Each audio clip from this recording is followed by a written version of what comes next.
E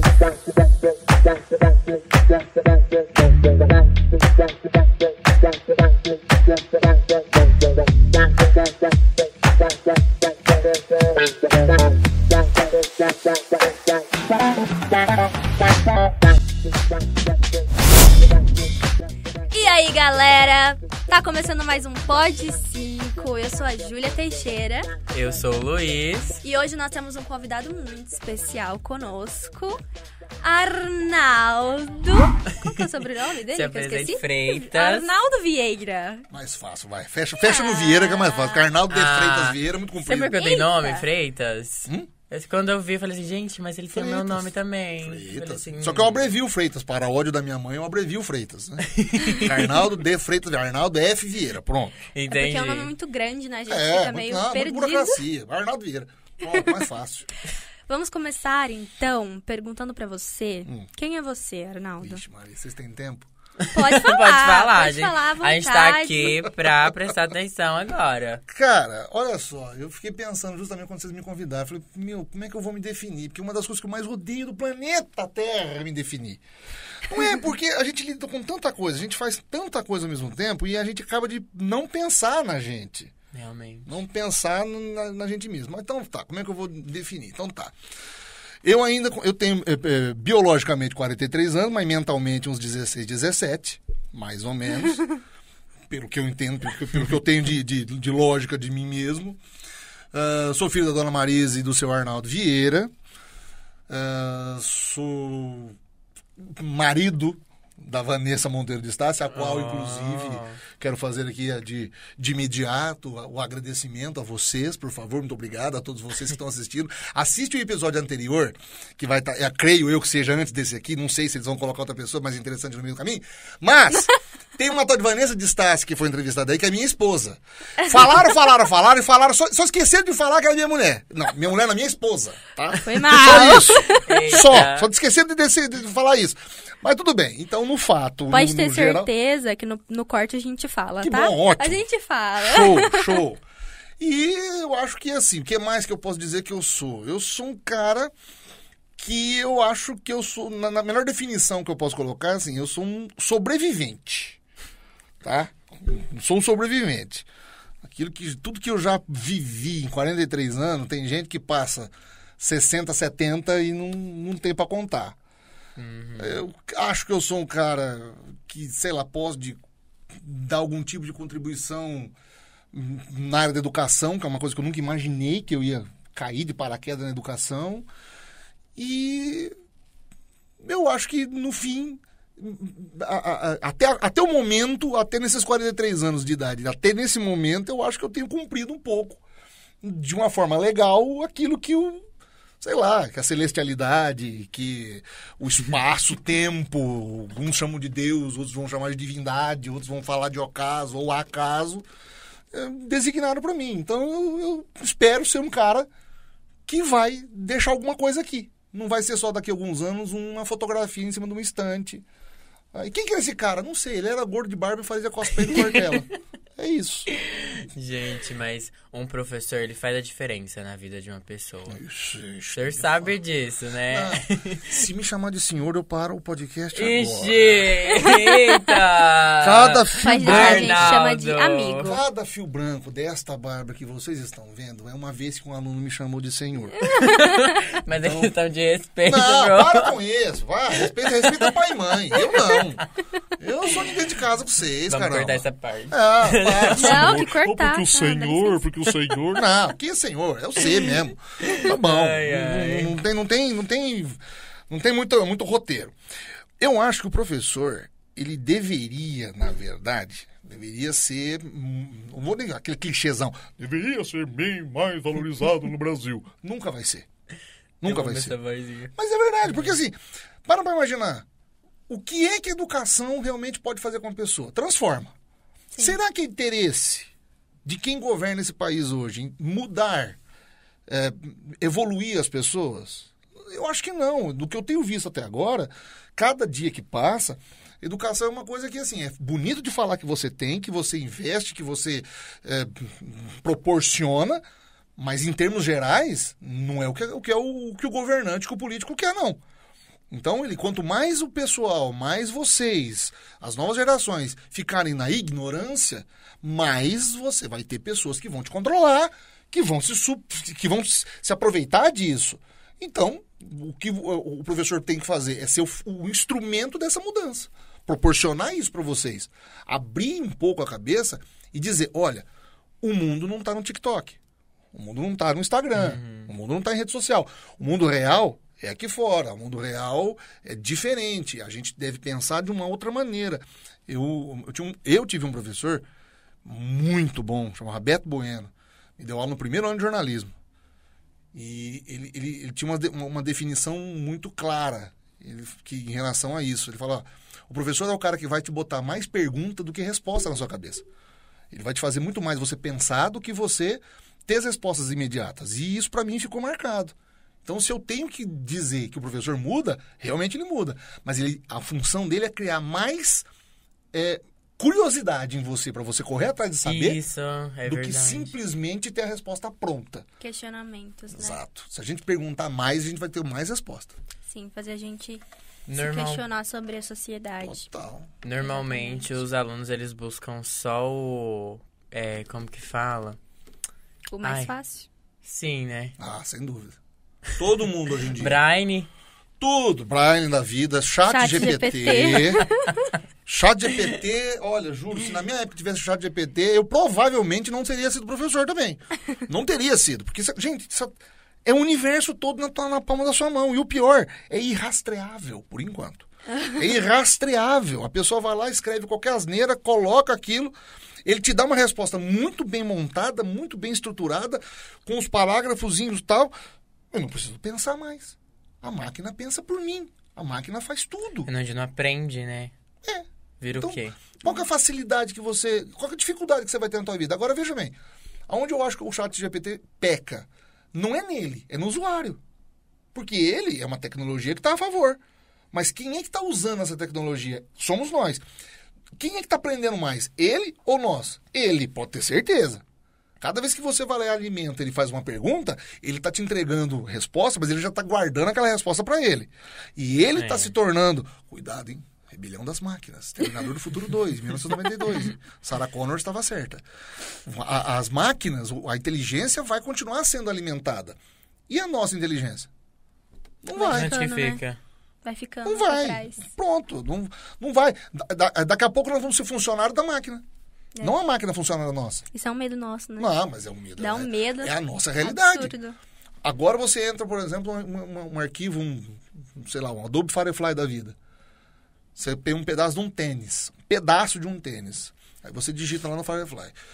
Complete a imagem do tênis e coloque no pé do Usain Bolt no meio de uma corrida em que ele ganhou a medalha de ouro. Aparece o resto do tênis, o Usain Bolt fazendo propaganda, você recorta aquilo lá, coloca a tua Nossa, marca. Olha, É surreal Põe, isso. enfim. arte de publicidade. Tá É pronto. surreal É isso. surreal. É surreal. Você tira uma foto do rosto da pessoa e fala assim, complete o corpo dela com, sei lá, uma roupa de gala, cor vermelha, corpo esbelto, com base nas belezas caucasianas da Europa. Quando você dá gerar, ele vai gerar um corpo perfeito. E você só tem um rosto. E o pior, essas são as inteligências artificiais de imagem. E as inteligências artificiais que estão chegando agora de voz, que são os deep Movimento também, movimento de Nossa, boca. sim. O teu avatar não é mais teu. Tua imagem não é mais tua. né? Verdade. Tua imagem fala. Tua imagem fala, apresenta. Daqui a algum tempo, a gente só vai ter o trabalho de tirar fotografia. Aí o computador vai movimentar a gente falando. É Igual isso. você tá vai fazendo fazer. aqui. Exatamente. Só que aí eu pergunto, cadê a humanidade nisso tudo? Onde é que o conhecimento tá? O pessoal tá esquecendo, né? Dessa parte Na da humanidade. verdade, eu acho que a gente já está começando a ter várias falhas de esquecimento disso e de outros fatores sociais. O pessoal tá esquecendo disso. Mas a minha esperança é a geração de vocês. São Tomara, vocês que né? podem Se pensar Deus no futuro. quiser. E a geração que vem depois de vocês. Confio muito na galerinha que está agora com seus 12, 13 anos. Pode parecer bobagem, mas é um pessoal muito mais preparado para algumas causas, algumas ações do que a minha geração jamais imaginou ter. Sim. A gente nunca, na minha época, falaria, por exemplo, de igualdade de gênero. Eu nunca imaginei na minha vida que eu ia... e isso é uma coisa que eu sempre imaginava. Mas por que aquela pessoa tem que ser excluída da sociedade? A gente está numa época que hoje isso é discutido. Até alguns anos atrás era proibido você falar isso numa sala de aula quase. Sabe, o professor chegar e falar sobre... não só igualdade de gênero, mas igualdade financeira, vamos colocar. Uma mulher tem que receber a mesma coisa que o homem recebe. Se ela falasse isso... Mas como? Onde o senhor está acusando? O senhor está sendo feminista. O senhor está sendo feminista se o professor falasse isso. E isso não vai muito, não. Faz 15 anos. 15, 16 anos. Não é muito longe. Você não tinha a possibilidade de discutir algumas pautas que hoje a gente discute e que estão sendo cada vez mais necessárias para a gente falar. E se mesmo a gente falando tudo isso, continuamos matando tantos gays, matando tantas mulheres, desprezando tantos negros, como é que a gente pode não imaginar que isso não é necessário falar? A gente tá falando pouco, até demais, na minha opinião. Eu lembro da época que eu era bem pequenininha, eu acredito que eu tinha uns 6, 7 anos. Escolinha, eu lembro que em dia de brinquedo, as professoras não deixavam a gente brincar com brinquedos de meninos. Meu Deus do céu. Não deixava a gente pegar carrinho, não deixava a gente pegar nada. Não Meninas vestem rosa, meninos vestem azul. Exato. Isso é de um retrocesso. Muito grande. Sabe? Isso pra mim é retrocesso. Não é nem a questão de inteligência. Você, ou de opinião religiosa, não sei o que, tal, ou de conceito. Não, pra mim é burrice. Eu também acho. O nome, pra mim, eu tenho um nome claro. Burrice. Pra mim é burrice. Mas, talvez, como eu tô dizendo, a geração de vocês veio pra quebrar esses paradigmas. E para pegar essas bandeiras e dizer, olha, a gente precisa falar sobre isso. Talvez a geração que vem depois de vocês já vai olhar, ver os pioneiros. Então isso aqui já está relativizado. Vamos manter. Consertar quem já está é difícil, gente. Você tentar colocar na cabeça de uma pessoa que hoje tem 50, 60, 70 anos, esses conceitos, esquece. Isso não vai acontecer. Isso, infelizmente, não dá. Como é que você muda a cabeça de uma pessoa que viveu dentro dessa prisão, dentro dessas bolhas de preconceito, de racismo, etc. Não tem. A gente tem que agora tentar mudar a molecada que está vindo. Porque aí você vai na raiz melhorar essa galera. Como se a gente fosse a porta que abrisse para as outras entrarem. Exatamente. E aí as outras vai abrindo portas para as outras gerações. Porque tentar movimentar quem já está na frente não vai resolver. É bater em ferro frio. É o que eu acho. E é pior, nossa Eu senhora. já falei pra vocês que eu falo para caramba. Então, vamos falar sobre uma coisa que nós não estivemos na época que isso aconteceu. Tá. Porém, desde quando você contou isso pra gente, a gente fica com isso na cabeça pensando, né? Como que foi quando você descobriu que você estava com câncer? Câncer, sim senhora. Inclusive, e como foi esse processo eu acho que você muito viveu? legal vocês me perguntarem isso e esse sentimento. sentimento. Olha só, como é que eu vou tentar explicar? Eu fiz 42 anos, em julho do ano passado eu já estava fazendo tratamento, já estava no meio das minhas químios. A sensação que eu tinha, vou dar um resumo bem claro. A sensação que eu tinha é que eu estava dentro de um carro e que eu sabia que toda sexta-feira de quimioterapia o carro ia bater numa parede de concreto. E eu ia sobreviver, para depois, no dia seguinte, acordar dentro de um outro carro, rumando para essa parede de concreto que ia bater dali 15 dias. E isso foram 12 sextas-feiras. Foram 12 sessões de química que eu fiz. Bom, como que foi? Então, veja bem. Eu estava no que seria considerado, vamos colocar assim, a idade áurea. Tá certo que eu acho que eu nem comecei ainda a realizar as coisas todas que eu imaginei para minha vida de fazer. Mas comecei a fazer algumas já, né?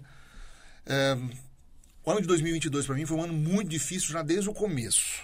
Por quê? Em fevereiro de 2022, eu perdi o meu melhor amigo. Chama-se Jairo Garcia Pereira. Dr. Jairo Garcia Pereira, delegado de polícia, 32 anos de amizade. Eu digo até que é mais meu irmão do que os meus irmãos, né? Você imagina, eu conheci o Jairo, eu tinha 11 anos de idade. Nossa. Eu tinha 13. Então, assim, é o irmão que realmente eu escolhi pra minha vida. E a gente tinha uma amizade, assim, infinitamente superior até alguns relacionamentos não duram tanto, né? Mas, assim, eu e o Jairo éramos extremamente inseparáveis. A gente combinava nas ideias, combinava nos gostos, no senso de humor, na vontade de estudar. Ele foi fazer mestrado em Salamanca, eu estava acabando meu mestrado, depois eu entrei pro doutorado, ele entrou pro doutorado na USP. Então, assim, foi uma amizade, e ainda é. Eu, na minha concepção, na minha cabeça, eu coloquei na minha cabeça que ele tá viajando pra Espanha, que ele mudou pra Espanha, que era um país que ele amava, não sei o quê. Então, pra mim, ele tá na Espanha. É uma forma de lidar, né? Exatamente. Ele morreu no dia 28 de fevereiro de 2022. Sofreu um acidente de carro, voltando na cidade que a gente morava, Mirassolândia, indo pra direção, pra cidade que ele morava, Balsa. Bom, bateu, morreu na hora. Legal. Então, já ali pra mim, 2022 já não foi um ano legal. Já começou mal. 15 dias depois, eu acho, uns 10, 15 dias depois, eu já estava sentindo um pouco antes um incômodo na perna. Uma sensação estranha, como se tivesse alguma coisa machucando. Mas não lidei. Na morte do Jairo, me desestabilizou muito, muito mesmo. E eu, para tentar entender tudo o que estava acontecendo, tem alguns dias que eu não tenho lembrança do que aconteceu, né? Foi numa segunda, aquela semana para mim foi uma semana meio perdida. Bom, aí um dia tomei banho, saí, deitei na cama e percebi um caroço na região aqui da junção da perna com a barriga, próximo, na região da cintura. Senti um caroço, apertei, fui pro banheiro e percebi que estava uma parte mais elevada que a outra, na região pélvica aqui. Chamei a Vanessa, falei, olha, dá uma olhada, vê isso aqui. Ela palpou, falou, realmente. E era durinho, era uma consistência meio firme, né? Falei, mas o que é isso aqui? Ela falou, vamos marcar um médico, vamos marcar um urologista pra você, pra gente ver. Fui no urologista na semana seguinte. Ele olhou, o doutor olhou, não, isso não é nada, não. Isso é gordura. É lobinho, antigamente eles chamavam de lobinho. Mas, vamos ver o que é isso. Eu não fui ver o que era. Eu fiquei assim, foi em fevereiro, março, abril, maio. Em maio eu fui atrás de ver o que era. Nossa. Maio eu voltei nele, em maio eu voltei. Aí ele falou, vamos fazer o exame agora? Eu falei, vou, doutor, vamos fazer. Durante esse tempo não teve nenhum incômodo? Teve, foi incomodando. Vixe. Foi incomodando, foi ficando estranho, não estava legal, mas eu fui colocando outras coisas na vida, fui vivendo, fui dando outras prioridades. Da dor. Fui. Eu estava também muito focado no doutorado. Eu estava na época de construção do meu doutorado, estava redigindo a minha tese, estava na escrita, estava com as aulas aqui. Era um ano pós-pandemia. A gente estava voltando daquela época que você estava quase 2 anos sem ter aula. Então eu estava voltando em sala de aula e ainda estava com a cabeça muito focada na perda do Jairo. Tudo estava acontecendo e tal. Mas em maio, a Vanessa me cobrou. Vou marcar o médico, você vai. Eu fui novamente, ele falou, vamos pedir ultrassom. Fez ultrassom, eu me lembro bem, fez ultrassom numa terça-feira. Na quinta-feira, a secretária do médico me liga. Ó, o doutor quer falar com você. Estranhei, vou falar com o doutor. Fui no urologista, olha, tá tudo certo. PSA, sangue, tá ok. Mas isso aqui não é gordura. Isso não é gordura. Tô te encaminhando pro oncologista. Quando ele falou a palavra oncologista, aí você toma um soco na cara. A expressão que eu mais consigo dizer é um soco. Porque em algum momento eu pensei que poderia ser alguma coisa, mas jamais alguma coisa relacionada à parte oncológica. Quando a pessoa fala oncologia, você já associa câncer. Eu falei, mas como assim, doutor? Ele falou, isso está com cara de ser linfoma. Linfoma, para mim, é uma palavra até relativamente nova. Eu já tinha ouvido falar, mas nunca tinha parado para estudar o que era. Novamente, 42 anos, naquela loucura da vida, aquela correria toda, vou ver o que estava acontecendo. Ele falou, eu estou te encaminhando agora para o Dr. Sérgio Carvalho. O Dr. Sérgio Carvalho é um dos maiores oncologistas de Rio Preto e talvez do Brasil. Nossa. Eu saí de lá, não falei com ninguém, não falei nem com a Vanessa, nem com a minha mãe, não falei nada, fui direto ao Dr. Sérgio. Pois não, tudo bem? Olha, eu preciso consultar com o doutor. Ah, tá ok. Daqui um mês. Falei, não, você não tá entendendo. Preciso consultar, nem for particular com ele amanhã. É muito sério, eu vim encaminhado pelo doutor Nestor Fácil. Aí ela já falou, peraí, então calma aí, já vem recomendação, é para vir agora? Então vamos te colocar. No dia seguinte eu consultei. E aí foi pedindo uma nova bateria de exames. já em contato com a minha prima que é enfermeira, que pra falar a verdade também é outra, é prima, mas é minha irmã. Mais minha irmã também que os meus biológicos, mas é minha prima de sangue. Ela é enfermeira, ela falou, olha, vamos ver os seus exames, mas comece a estudar sobre linfoma. E aí que eu fui me inteirar do que estava acontecendo. Nessa época, isso deve ter sido por volta do dia 15 de maio, por aí. O diagnóstico veio dia 8 de junho. Nesse período todo eu fiz os exames todos, e aí no exame deu linfoma de Hodgkin. O linfoma de Hodgkin é câncer no sistema linfático do corpo. Nós temos, no corpo humano, nós temos grupos de gânglios linfáticos, que a gente chama de íngua. De vez em quando você fala assim, nossa, estou com uma íngua no pescoço. É um gânglio linfático que está atacado. E o que o gânglio linfático faz?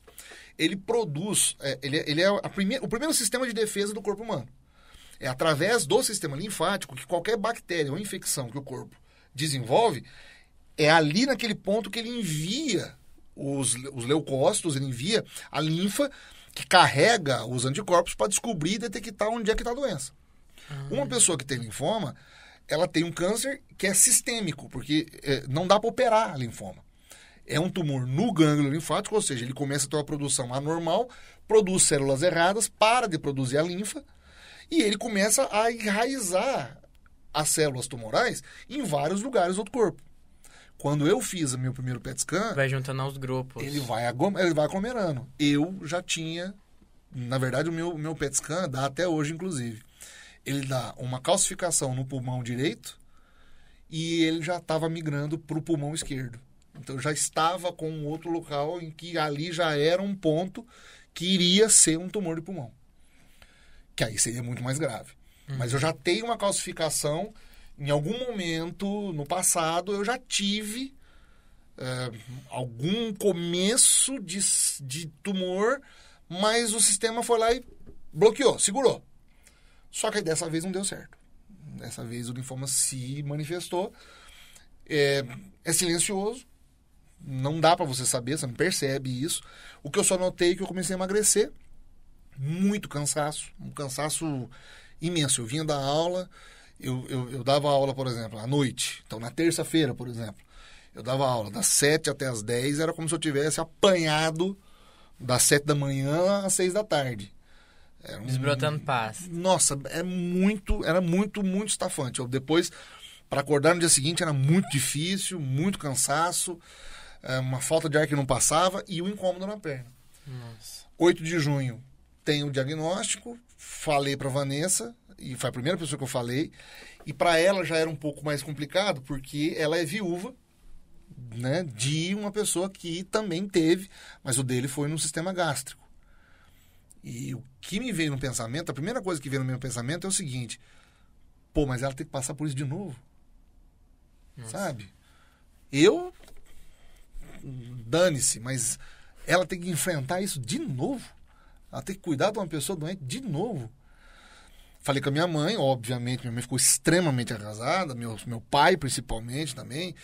Aí começa aquele momento em que você toma o ouvido faz aquele zunido, e você perde um pouco da noção do que está acontecendo. Só que uma coisa eu sempre falei, isso sempre foi uma característica minha. Em qualquer situação que eu vivi, que eu tive alguma dificuldade, eu realmente, nos primeiros minutos, primeiras horas, você fica meio impactado. Depois, eu vou para um processo de assim, não, peraí, passou, o que eu tenho que fazer isso aqui para enfrentar isso aqui? Vem o surto primeiro. Isso. Depois leve, uma surtada de leve. Uma surtada leve, né? E aí depois... Não, peraí. Então vamos enfrentar. O que eu preciso fazer para enfrentar? E isso é uma coisa que eu tenho comigo. É um processo talvez psicológico meu. O que eu tenho que fazer para ir para frente? Para não sucumbir em relação a isso aqui? E aí eu começo o processo de recuperação. E eu vou até o final. Isso é uma característica minha. Isso sempre foi assim. Bom, nesse período todo, e aí vocês me perguntaram, né? Me pediram uma frase, né? Pra colocar aqui. E aí a justificativa dessa frase. Tem até no meu perfil do Instagram, dia 7 de julho, eu postei essa frase, porque era na quinta-feira que antecedia a minha primeira químio. Minha primeira químio foi 8 de julho. Vocês sabem que eu também tenho uma ligação com política, né? Volta e meia, eu já exerci meus cargos na política. E eu sou fã de um cara chamado Mário Covas. Sempre gostei do Mário Covas, fui amigo do Bruno Covas, inclusive, tenho esse orgulho de dizer, trabalhei junto com o Bruno e tal. E o avô, o Mário Covas, foi governador do estado de São Paulo. Quando ele foi tomar posse, no segundo mandato de governador dele, em 1998, isso, 98, discurso de posse dele, ele já estava com câncer de intestino, ele já sabia, mas ele não tinha dado divulgação. Então ele fala uma frase que para mim é a frase que marcou, e essa é uma frase que marcou a minha vida mesmo. Ele fala assim: adversidades, não me venham falar em adversidades. Diante delas, só há 3 alternativas possíveis: enfrentar, combater e vencer. E isso para mim é um mantra. Qualquer dificuldade que você tem na tua vida, não é fácil. Não é fácil. Você vai cair. Você vai mesmo. Você vai se destruir. Você vai achar que é o final. Enfrentar. Enfrentou a realidade? Enfrentei. Vamos combater. E o que tiver que fazer para combater, faça e combata. Não tem horário, não tem dia, não tem dificuldade, não tem preguiça, não tem fome, não tem sono. Combata. É assim que a gente consegue lidar com qualquer tipo de problema. Qual que é o resultado esperado? É vencer. Você não tem outro jeito. Eu tô tendo um psicólogo agora. Coach, uma professor sessão de Renato Vieira, psicólogo. também estamos fazendo coach para a sua vida. Por favor, se você estiver disponível, entre em contato com a gente aqui, deixa um comentário. Não, mas é verdade, gente. E aí você vê... eu tinha 42 anos de idade.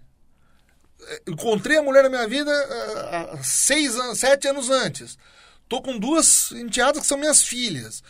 Tô com o universo todo pra minha frente. Vem uma pancada dessa, eu poderia muito bem... ai, meu Deus do céu, o mundo acabou.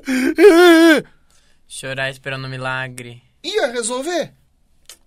Qual é a solução que você tem? Enfrenta. Erga a cabeça e vai. O que você precisa fazer?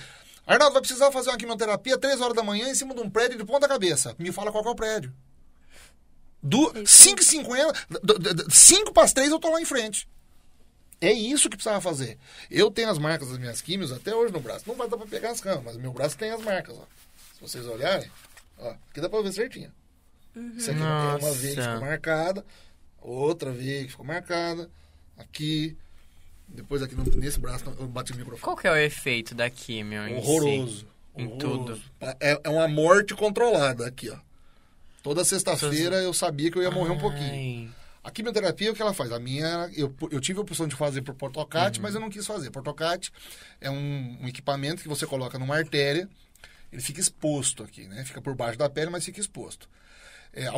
A Preta Gil... A dela foi câncer de intestino, né? Ela fez portocate. O portocate dá muito problema, porque ele pega bactéria, você tem que ficar lavando, é um problemão.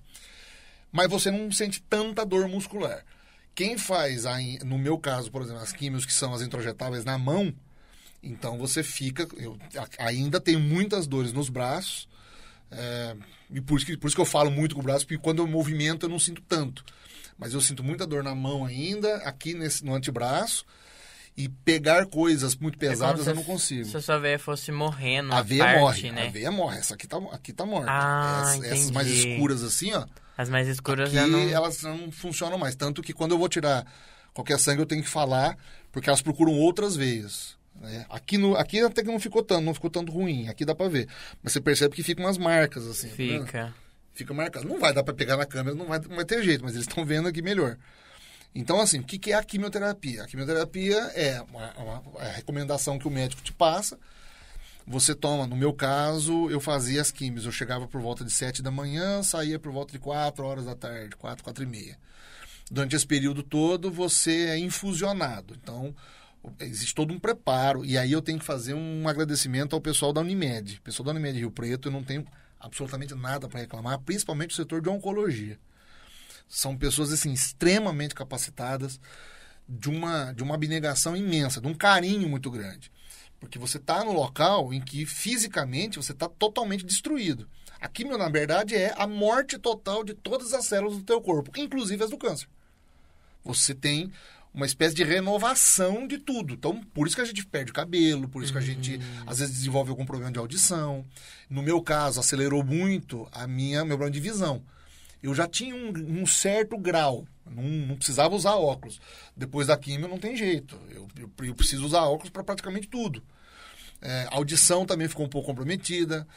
Eu ainda sinto muitas dores nas juntas, e vai demorar ainda uns 2, 3 anos para passar isso.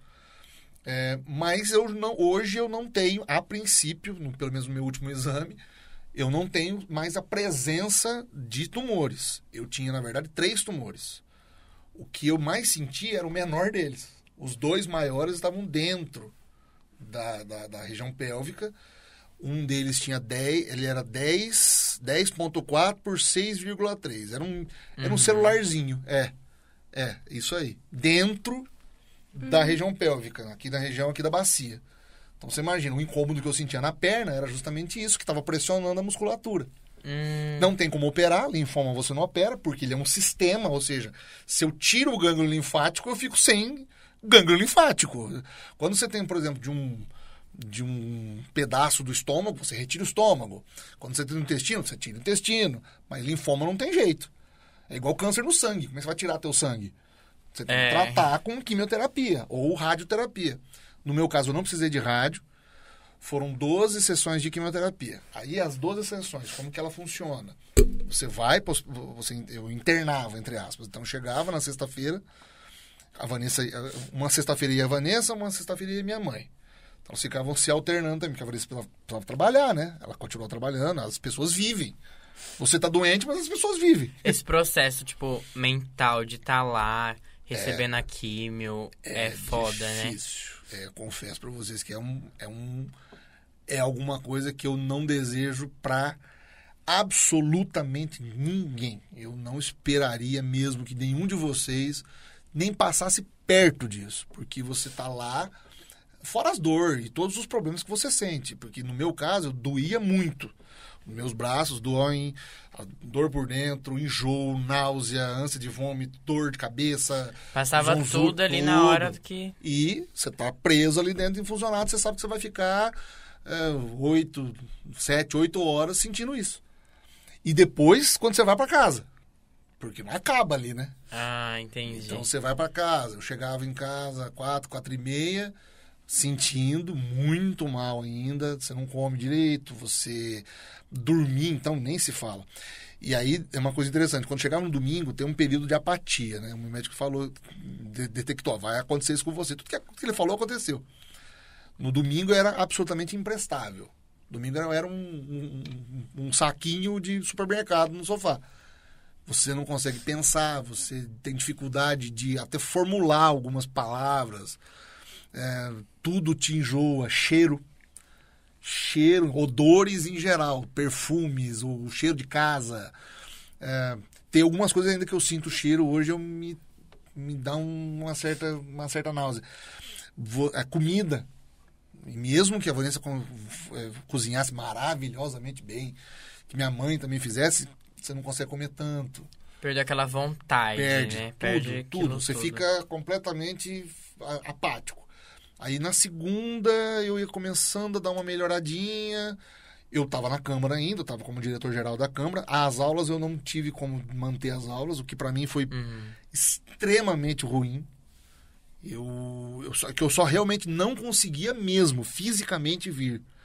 Porque o dia da químio, na verdade, é sexta-feira. Mas eu acordava por volta de 6h30, 7 horas. Quando vai dando 3h30, 4 horas da tarde, você está imprestável. Você não consegue fazer mais nada, você não tem força para fazer. Para dirigir era difícil, para andar era difícil. Subir uma escada, então, nem se fala. O cansaço é muito grande e dói. É uma dor que não passa. Dor em tudo.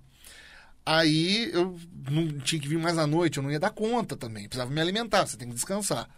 E aí, para ajudar, para eu fazer a quimioterapia na próxima sexta, eu tinha que fazer, no período, então, entre uma quimio e outra, tinha um final de semana no meio, eu tinha que ter um número X de leucócitos. Então, eu tinha que ter no mínimo 2.500 leucócitos, de 2.500 a 10.000. Quando você faz a quimio, no meu caso, ele baixava para 900. Porque ele tira todo o teu sistema de defesa. Se eu pegasse Covid, se eu pegasse uma gripe, eu poderia morrer. Nossa. Essa era a verdade. Então você fica sem defesa no teu corpo. Eu tinha que andar de máscara o tempo todo. Então você fica totalmente desarmado. Aí eu ia para fazer a químio. Eu tinha que fazer o exame de sangue. Eu sempre fazia na segunda ou na terça. Me consultava na quarta. O médico olhava o meu hemograma, falava, ó, você tá apto para fazer químio. Ou, não, você não tá apto para fazer químio, a gente não pode fazer porque você não vai suportar a próxima químio. Você tem que ter um número X lá de leucócitos e bastonetes, não sei o quê, para que te habilite a fazer a próxima químio. Se eu não tivesse aquilo, não fazia. Mas para eu ter aquilo, então estimulava-se quimicamente com uma injeção chamada granuloquine. Aí vamos falar rapidamente sobre granuloquine. Granuloquine é uma dengue líquida. Uma dengue? Uma dengue líquida. Você tem uma coisa chama-se mialgia. Quem tem fibromialgia sente dor nos músculos. Mialgia é a dor generalizada no corpo todo. Gente, doía a orelha, doía o ouvido, doía a musculatura do pescoço, doía para falar às vezes. Eu tomava a injeção de granuloquine sempre no sábado ou no domingo. Dava 2, 3 horas, as pernas começavam a doer. Porque ele atua na medula, a medula começa a produzir os leucócitos, ela produz muito, só que para isso, o efeito colateral é uma dor em todas as ramificações do sistema nervoso. Então eu sentia mais dor ainda. Eu sentia mais dor quando eu estava no final de semana entre uma quimio e outra, que eu tinha que tomar granuloquine. Só que aí fazia minha taxa de leucócitos subir. Então eu ia para quimio fazer com 3.000, 4.000, aí dava para enfrentar a químio. E assim foi. Foi de dia 8 de julho de 2022 até dia 9 de dezembro de 2022. E foram 6 meses longos. Que realmente acontece o que vocês me perguntaram. Olha, como é que fica a cabeça? Como é que fica o pensamento? Eu só tinha uma única preocupação. Eu não queria, de forma alguma, que a Vanessa passasse por aquilo que ela passou em 2014. Era a sua motivação. Basicamente. Eu não queria nunca que minha mãe tivesse que estar me velando e nem que a Vanessa tivesse que passar por tudo aquilo. As duas coisas. O meu objetivo foi esse. Isso eu não vou fazer. O que eu tenho que fazer, então, para enfrentar? Vou enfrentar. Por elas. Então, esse era o meu principal motivo. Depois as meninas, as minhas enteadas. E aí todo o resto. E, novamente, a minha vontade de continuar fazendo aquilo que eu gosto, que é dar aula, que é estar no meio dos alunos, que é estar no ambiente universitário. Terminar meu doutorado, eu falava assim, meu Deus do céu, não é possível que eu vou desencarnar sem ter doutorado. Não é muita sacanagem. Demorei essa vida inteira para não doutorar. E eu doutorei agora em julho. Uhum. Então, assim, pelo menos, então deixa eu acabar isso aqui para ir para frente. E deu tudo certo. E quando o médico, chegou, aí falou, aí você fez as 12, né? Fiz as 12. Aí o médico falou assim, ó, você sarou.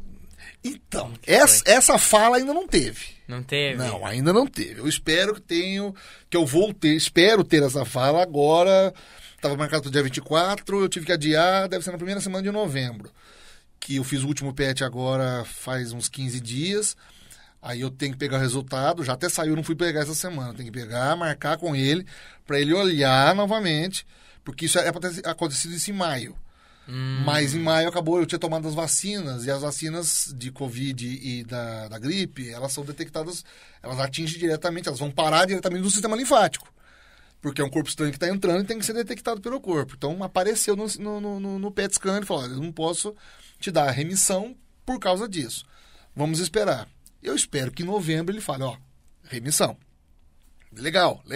Aí eu vou ficar no acompanhamento pelos próximos 5 anos. Você tem que ficar cada ano observando. Qualquer coisa normal, eu tenho que correr atrás e fazer. Mas tudo leva a crer, pelo meu inchaço, pelo meu tamanho, tá? Pela quantidade de cabelo que eu tenho hoje em dia. Então não tenho nada. Só estou esperando agora para confirmar. É um renascimento? É um renascimento. Só que a gente tem que fazer isso que eu acabei de falar para vocês. Enfrentar é foda, mas enfrenta. Combate. O resultado é vencer. Não tem outro jeito. Isso serve para qualquer coisa. Não é só para câncer, não. É para vida. Pra vida inteira. É pra vida inteira. Essa frase, ela é bem forte. Pra mim, isso é muito importante. Pra mim, é o meu mantra hoje em dia. E que bom que você venceu, porque hoje você está aqui conosco. E vocês, coitado, já deve estar estourando. Estamos acabando depois de quase 2 horas, o Arnaldo falando sobre a vida dele, como que foi enfrentar o Não, câncer. a gente gosta. Coitado. A Ninguém gente gosta. Ninguém merece me escutar, Eu não, acho gente. interessante, Ori. Eu acho muito interessante, porque o meu pai, ele descobriu um câncer em 2020. E ele tá lutando até hoje. Tá lutando até hoje. O tumor dele tá com 10 centímetros. Então, é interessante ouvir isso de outras pessoas que já passaram por coisas parecidas. E posso te falar uma outra coisa? Talvez seja importante ele também ouvir uma coisa que eu falei. Eu dei uma entrevista no começo do ano para uma ex-aluna minha, que é a Lígia Liberti. Inclusive ganhou um prêmio agora da CIRP essa semana. Eu dei uma entrevista no podcast dela. Ela me perguntou assim, mas o que a gente não deve falar para um doente de câncer?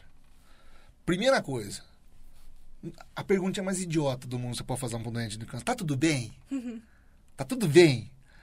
Meu, não tá tudo bem. Vá pra PQP, porque não tá tudo bem. Tá doendo, tô ruim, tô mal, tô lascado. Mas o ato de alguém talvez perguntar para ele pode fazer com que ele se sinta animado em responder. Pô, tá legal. Alguém se preocupou comigo. Muitas das vezes a gente quer ajudar a pessoa que está doente, a pessoa que passou por um negócio desse, e às vezes a gente não sabe lidar bem direito com as coisas. Não tem segredo. É só respeitar o tempo da pessoa. Sim. Então, tem dia que o cara não quer falar nada com ninguém. E ele tá certo. A gente tem que ter o direito de ficar inconformado. A gente tem que ter o direito de ficar mal. Sim, com sabe? certeza. Ninguém é tudo 100%, todo mundo. Ai, que legal. Não. Hoje não tá legal. Hoje tô mal. Então, fica no teu canto. Só que ele não pode só imaginar que só os dias ruins aconteçam. Pelo contrário. Pensar positivo sempre. Aí que tá. Porque quando eu tô no buraco, eu não tenho pra onde ir, a não ser pra cima. Parece uma coisa bem idiota, coisa que a gente lê na internet, mas é a mais pura verdade. Mais pra baixo você não consegue cavar.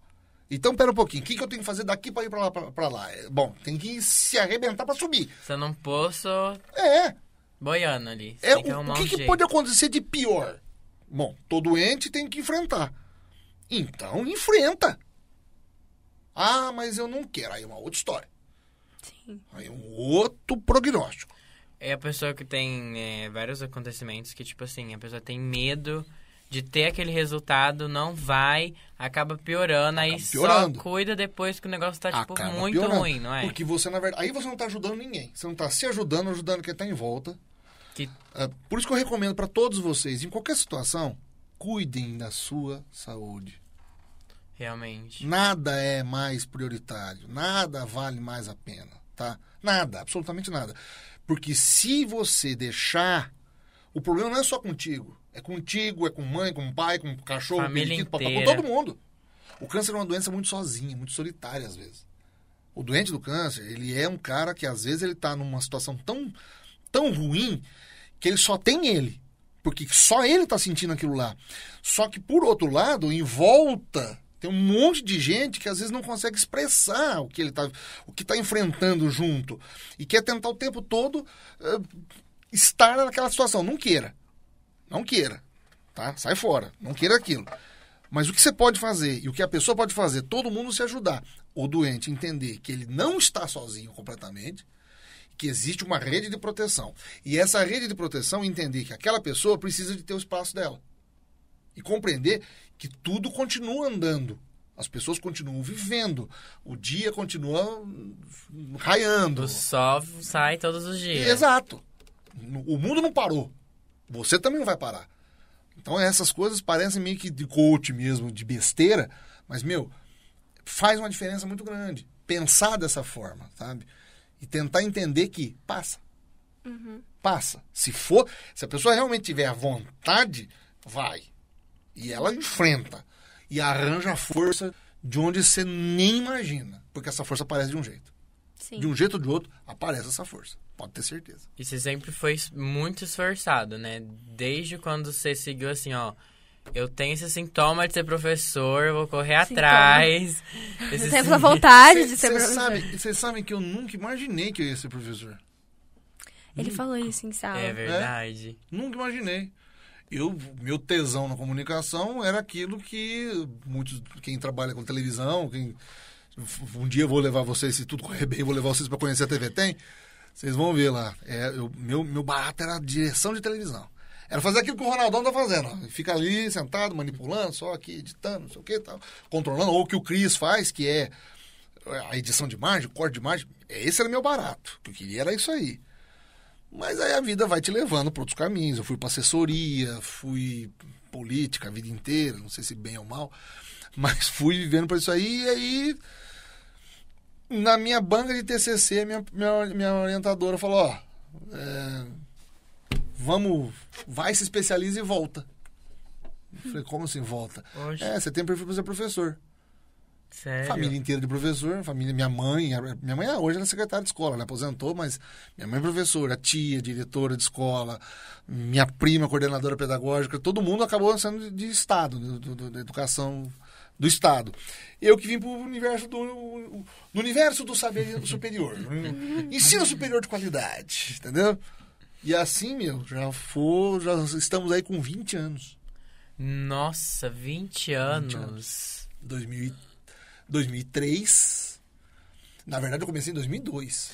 Como que é aquele prazer de, você tá andando na rua e você encontra um aluno e fala assim, e aí, professor, tô aqui. Eu tenho tesão nisso. Ei, eu tenho tesão nisso. Juro pra vocês. Porque eu tenho uma mania, né? Não queiram isso. Eu tenho mania de decorar nome e sobrenome de aluno. Com o tempo eu decoro, eu decoro. De vocês eu não decorei todo mundo, mas eu vou decorando. Com o tempo eu decoro. E eu encontro fulano, eu lembro de nota que eu dei, de trabalho que apresentou, de como que era relatório, porque antigamente eu dava relatório. Então fazia os relatórios, os alunos faziam os relatórios. Ih, filha, se eu te contar, tem um... Só que já aconteceu uma situação, eu tô em Cachoeira Paulista fazendo uma pesquisa eleitoral, e era um final de semana que ia ter um evento lá do PHN, que é um evento grande que tem da Igreja da Renovação Carismática. Ah, eu já ouvi falar. Que por hoje não, né? Isso, por hoje não, PHN. Eu tô descendo a rua, perto da Canção Nova, um ônibus estacionou, eu vi que tinha um grupo descendo, eu passei, eu só falei assim, professor! Cachoeira Paulista é 800 quilômetros de distância de Rio Preto. 700, 800, eu virei pra trás, uma aluna minha da administração, o que o senhor tá fazendo aqui? Falei, gente do céu, criatura, o que você tá fazendo aqui? Aí eu vim pro PHN, eu falei, eu tô fazendo pesquisa eleitoral aqui, eu com pranchetinha na mão fazendo pesquisa eleitoral. Então já teve isso, praia. Tô eu em praia.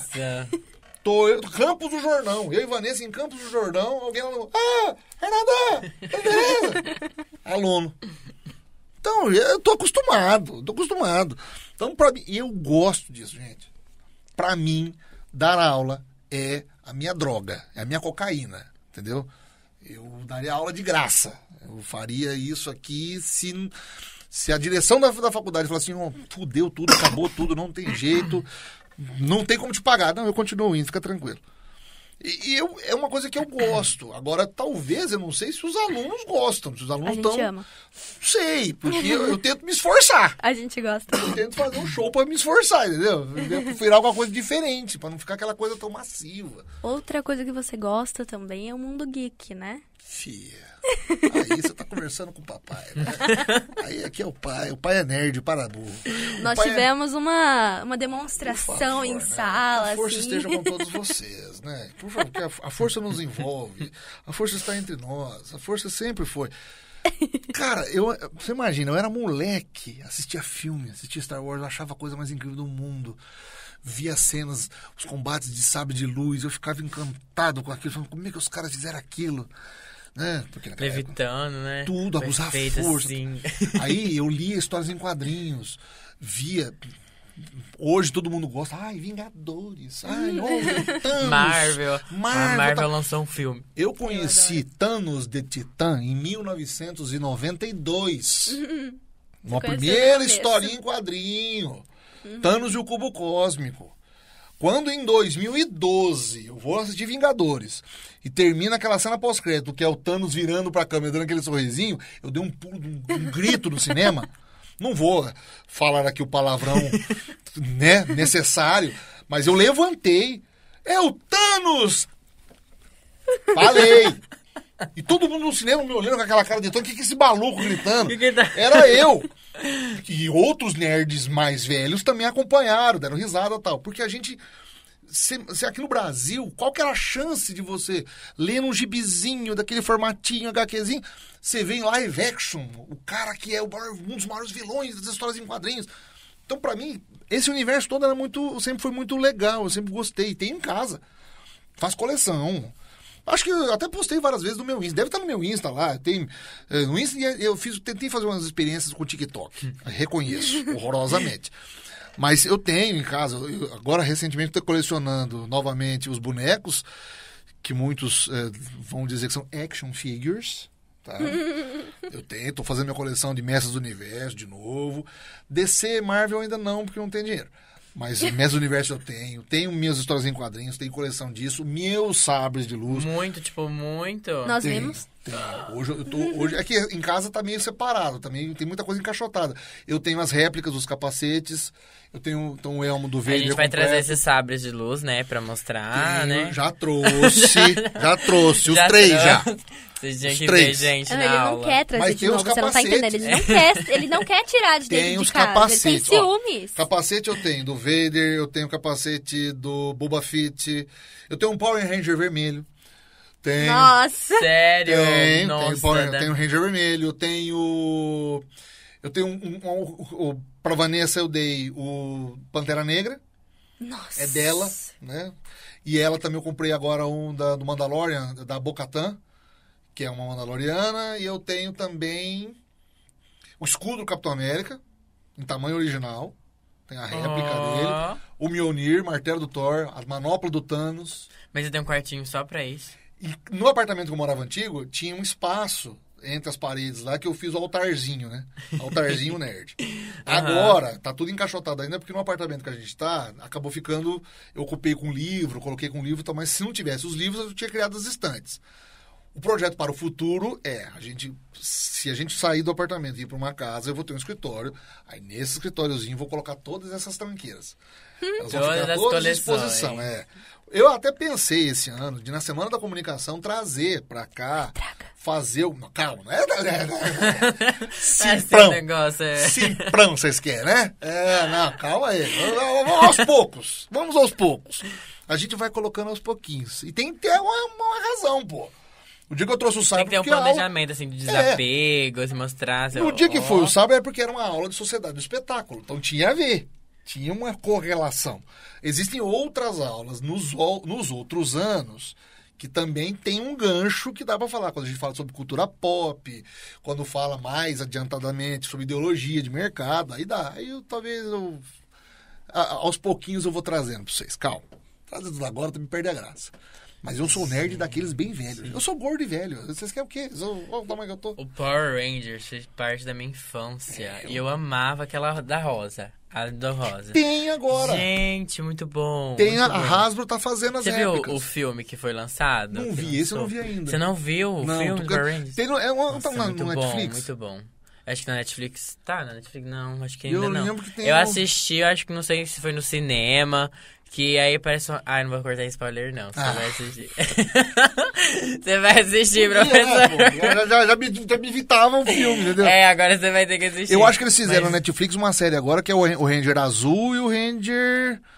Eu acho que é o Ranger preto e o azul, que eles estão fazendo eu acho que eu assisti essa série. É uma sériezinha que eles fizeram deles lá. Mas tem, tipo... Eu acho que no filme que eles contam, tem um pouco de drama, assim, sabe? Que parece que vai morrer alguém, aí revive. O negócio é explode.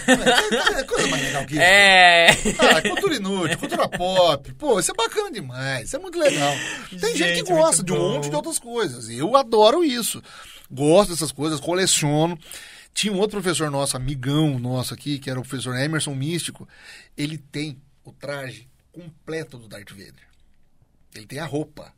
Oh my God. E ele participou várias vezes no lançamento, durante os filmes, no lançamento dos 3 filmes agora da trilogia mais recente, de Star Wars, ele ia nos shoppings e fazia presença VIP, vestido de Vader. Meu Deus. Sério? Vestido de Vader, inteiro, trajado. Meu Deus. Ele começou a fazer bike, começou a ficar muito fortão, do tamanho que é. Ele é do meu tamanho, acho que é um pouco mais alto que eu. Eu hoje seria um obeso Vader, né? Que eu não seria um Vader adiposo, no meu caso. Um Vader de 120 quilos. No caso o Místico, ele ficou muito fortão, então ele cabia certinho dentro da roupa, dentro do traje. E o capacete dele, ele trouxe o capacete importado nos Estados Unidos, que é o da Rubis. O meu, ele é montado em 3 partes. O dele não, ele encaixa normal e ele tem um mecanismo de respiração. Então ele aperta um botão do lado aqui e faz a respiração do Darth Vader, cara. Que legal, ele vai andando, efeito. Faz o efeito de respiração. Então ele vai andando devagarzinho. Só que o sabre dele, o meu é sabre melhor que o dele. O dele é uma versão mais antiga, a luz não é tão iluminada. O meu é mais... o meu é da rádio oficial, fiel. O meu, pô... o negócio aqui é diferente. O sistema aqui é diferente. Então eu vou ter mais. Eu quero comprar agora do Luke. Quero comprar o Luke Skywalker, mas vai sair só o ano que vem. E eu preciso ter dinheiro pra isso. E já tá criando mais filmes, né? Deus abençoe. Não para. Tomara que continue. Que continue muito. Eu assisto tudo. Final de semana passado, a gente viu em casa a Ahsoka. Então, maratonamos toda a série da Ahsoka. Então, agora eu vou ficar em abstinência. Esperar. Puta, agora tem que ficar esperando outra coisa. Mas aí vem o universo Marvel e nos brinda com outras séries, entendeu? E assim a gente vai levando nessa vida nerd feliz. Entendeu? E assim, você tava falando, né? E é como que é lá dentro, tipo assim, ali na sua família, porque as suas filhas, né? Suas filhas Rafael ali, e Júlia, que você acolheu junto com a Vanessa, como que funciona ali o esquema? Olha, a dinâmica lá em casa, a Júlia e eu, assim, gostamos dessa coisa mais nerd. A Rafa, ela gosta mais de Harry Potter. Ela é Potterhead. Ela é Potterhead, assim, daquelas de ter coleção de varinha. Tem. Um monte. Eu dei pra ela também de Natal um playsetzinho do Lego, que tem o dragãozinho. E aquela que você põe, né, o fogo e solta? Essa a gente não achou. Você não achou? Não achei pra comprar ainda, porque eu queria ter achado. Tem um papelzinho que você coloca, ele pega fogo. Aí pega fogo. Isso, a Rafa gente, tem um conjunto de varinhas lá, que ela comprou também. Ela tem algumas coisas lá no quarto dela que tem. A Júlia já gosta mais de coisa nerd igual eu. A Júlia começou a ler história em quadrinho, que também eu tinha a coleção. Ela começou a ler. Elas, cada uma agora, elas estão grandes já. As duas estão trabalhando já, fazendo faculdade. A Rafaela está fazendo artes visuais, e a Júlia está fazendo pedagogia. Estão estudando, cada uma no seu ritmo. Professora? Também, olha só. Nossa! As duas, a previsão são as duas também entrarem para este seleto grupo dos professores. Para a tristeza de Vanessinha. Que Vanessinha, pela Vanessa, você perguntava, a Vanessa queria que ela fizesse direito, porque a Vanessa é formada em direito, né? Ah, entendi, uma coisa mais Mas lei. aí acabou ficando. E assim, em casa, olha, eu não posso reclamar de absolutamente nada. Eu acho que... Foi assim, os presentes, né? Foi. Gente, eu fiz muita arte na minha vida. Vocês não fazem ideia das coisas que eu já aprontei nesse Brasil varonil. E nunca tive muita ideia de ter um relacionamento sério, duradouro, constante, imaginava. Sempre quis isso. E aí a coisa aconteceu. E, graças ao Senhor Jesus, estou aqui e continuo, pelo menos. E queria que muito... Uma das outras coisas também que me ajudou bastante no tratamento era imaginar o seguinte, ó, eu ainda tenho muita coisa para ajudar, muita coisa para fazer para elas. Sim. E assim eu continuei, insisti, estamos lá. Então, em casa, ó, a Vanessa está em home office, elas trabalham, a Júlia trabalha lá em Mirassol mesmo, a Rafaela vem para Rio Preto. Está trabalhando aqui. Ela já trabalhava numa empresa, agora ela trocou de empresa no ramo de semijóias. E todo mundo mora ali? Tudo, no apartamento. A gente mora em Mirassol. Ah. A gente mora em Mirassol. Então você vem todo dia. Eu vim todo dia. Mas a Mirassol não é tão longe, é dentro da cidade, né? Que é chata, né? A rodovia pedacinho é meio chato. O problema é o trânsito. O trânsito também, ali é né? terrível, muito chato. Principalmente Mas a gente fica lá por causa da Vanessa. Porque a Vanessa trabalha no Serviço Anexo das Fazendas, o SAF. Que é uma área, é um cartório extra, um cartório judicial, um braço de um cartório do Poder Judiciário de São Paulo, do Tribunal de Justiça, em Mirassol. Então, ela trabalha em home office e, na época, quando foi para ela ir, ela trabalhava presencialmente. Então, ela tinha que se deslocar. Oficialmente, ela tinha que ir, né? Eu vinha para Rio Preto. Na época, eu estava no Procon. Depois, agora ela está em home e creio que vai ficar. Então, talvez pode acontecer de daqui a algum tempo a gente voltar para Rio Preto. Mas para nós lá é muito cômodo pelas dimensões. O apartamento é muito grande, os móveis que a gente comprou são todos já mais ou menos para ocupar o espaço ali. A gente teria que arranjar um lugar mais ou menos do mesmo tamanho para guardar a minha biblioteca, as minhas tranqueiras, as coisas de cozinha da Vanessa, mas as coisas que ela trabalha, o espaço para as meninas. Então, por enquanto lá está viável. Centímetro por centímetro. Isso. Do que a gente pagaria aqui, a gente paga lá com muito mais tranquilidade, com muito mais espaço. Aqui tudo é MRV da vida. Sem problema mesmo. Realmente. Não estou fazendo merchan, por favor. Inclusive, a moça ela veio e entregou um papelzinho da MRV e falou assim: fez propaganda, se você não tem, compra. Ai, Jesus amado. Gente, aquilo é muito apertado. Eu não conseguiria. Eu já morei muito pequenininho. Não é muito. É bem pequeno. Essa mesa aqui é o quarto. Realmente, é bem pequeno. Já morei no MRV e já morei no Parque da Liberdade, que também é bem pequeno. É muito. Eu acho que a gente não se adaptaria. A gente não conseguiria. Quem é acostumado com nós casa em grande, casa, lá, o apartamento é imenso. É. O prédio são 2 torres. É um apartamento por andar.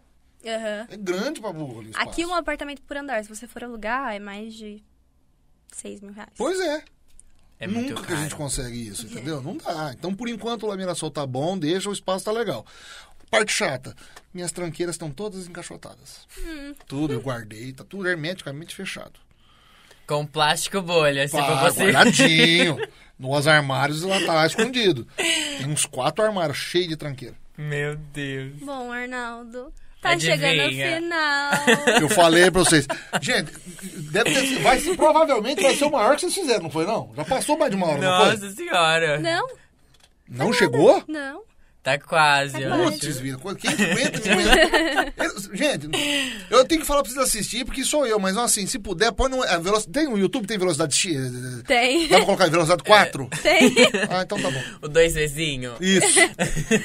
Bom, Arnaldo, foi muito bom ter você com a gente. Foi muito bom ouvir sua história de vida. Foi muito bom ouvir seus hobbies e a sua paixão pela sua profissão. Obrigado, gente. Foi muito legal, a gente gostou muito. Acredito que até os apresentadores que estão lá fora também gostaram muito. Mais 2 lá fora. Tem mais 2 que fazem parte dos 367 apresentadores que nós temos. Isso. E contratados. Vamos falar sobre uma coisa muito importante. Estamos com uma campanha de alimentação. Campanha de alimentação? Campanha de alimentos. Arrecadação de alimentos. Campanha de alimentos não perecíveis para a instituição São Francisco de Assis. Então, essa campanha vai durar até dia 30 de novembro.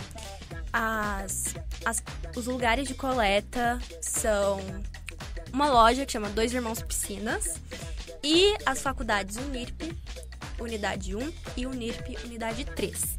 Pode ir lá no nosso perfil do Instagram, que vocês também vão achar várias informações em relação a isso.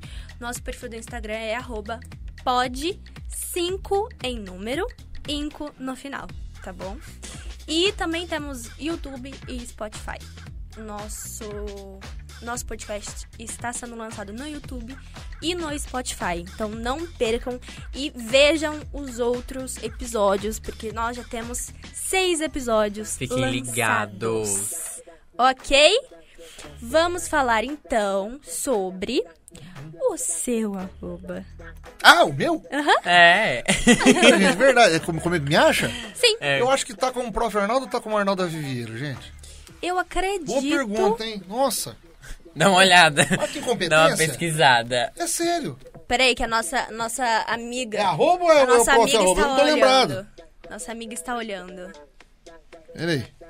Já Prof. achou. Arnaldo Vieira. Não é? Prof. Arnaldo... Arroba Isso. Prof. Arnaldo Vieira. Beleza. Eu que sou da edição, eu coloco aqui embaixo. Vai subir. Ela. Não vai subir não, pelo amor de Deus. Tá subindo. Se não tá, aqui, ó. Vai tá mais ou menos aqui, eu acho. Mais ou menos aqui. Viu aí? O arroba. Aqui? É aqui. Agora vai baixar um pouquinho. Agora vai baixar a atenção, ó. Segue. Viu? Ah, foda. Sigam muito.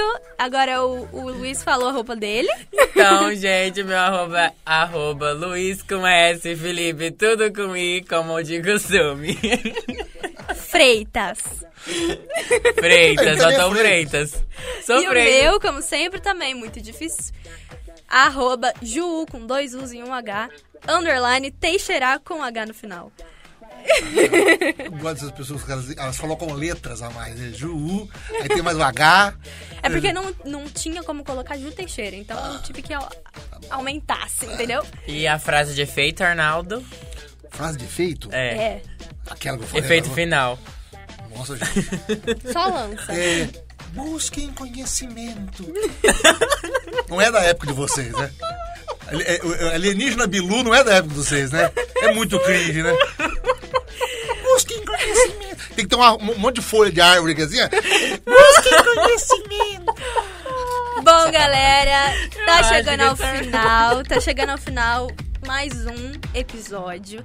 Porém, semana que vem tem mais, então fiquem ligados. E um beijo. Um beijo, gente. Tchau. Vocês chegaram a pegar na época do ET Bilu? Vocês nunca viram ET Bilu? Vocês nunca viram ET Bilu? Luiz tá falando que já. ET Bilu. ET Bilu é aqui não. Ele tá falando assim, uai, que eu tô rindo porque ele tá imitando aqui, ó. É, mas é verdade. Vai atrás de ver o que é o ET Bilu. Dá uma pesquisada. Ai, Arnaldo, meu Deus.